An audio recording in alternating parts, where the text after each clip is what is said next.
This was Anthony and I hard at work at Mike Boyle Strength and Conditioning. Can everybody see what that is? It's a stuck door.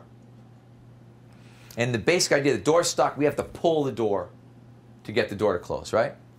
If we look at the next, all we did here to solve the problem, I'm filming this, Anthony's right there. I said, Anthony, lift up on the door handle.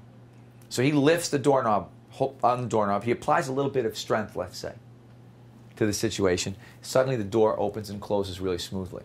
So we could look at that and say, well, the solution is just add more strength. If I have more strength, I can make the door open and close better.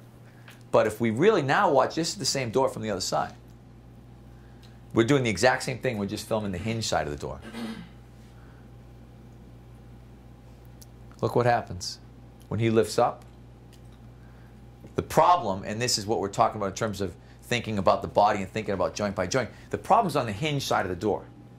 The symptom is on the latch side of the door. What orthopedic surgery does now is they just simply trim the door. You know, that door sticks, you know, Doc, the door sticks. Hey, take the door off, cut the edge off.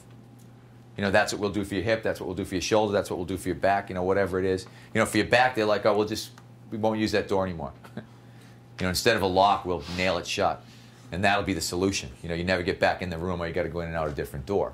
But, you know, when we look at these things in this kind of really simplistic realm, you know, of like a mechanical analogy, you can say, oh yeah, I get it. When we look at it from the not so simplistic realm of the body because we've been taught differently, maybe we don't get it. The big thing here, an injury to a mobile joint results in stability. So you sprain your ankle, what do? You try to stabilize it, right? You tape it, you brace it, you make that joint that should be mobile stable and you assume that that's the solution. I don't think that's the solution. Because what we're seeing over and over again now, we had a great example. We had a football lineman this winter who had all kinds of hip issues. And we're kind of trying to figure out, you know, he can't one leg squat, his hip's kicking out, everything's wrong. And as we start talking to him, he's like, I had a real bad ankle sprain during the year. You know, I missed a couple of games. Now, if you think for an offensive lineman to miss a couple of games with a sprained ankle, that's a really badly sprained ankle. But what this kid did is probably went through 5 more games like a peg leg, you know, where his ankle was, you know, taped and braced, and he probably was spatted over his shoe. So eventually he's got no ankle mobility.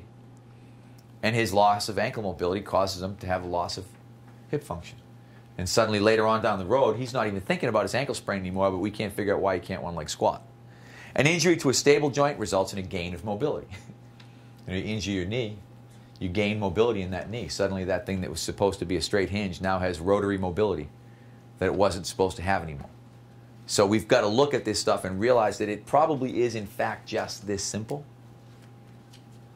And like we said, joint dysfunction affects the joint above below. If your ankle mobility is decreased, you'll get knee pain. And we'll show you some examples of this. If your hip mobility is decreased, you'll get low back pain. If your thoracic spine mobility is decreased, you'll get cervical pain. You know, so what we'll see is a loss of mobility in a mobile joint, which then affects the stable joint above it, because that stable joint above it is forced to start compensating. You're forced to find motion someplace where you couldn't find it before, or where you didn't want to find it before, I guess is even better.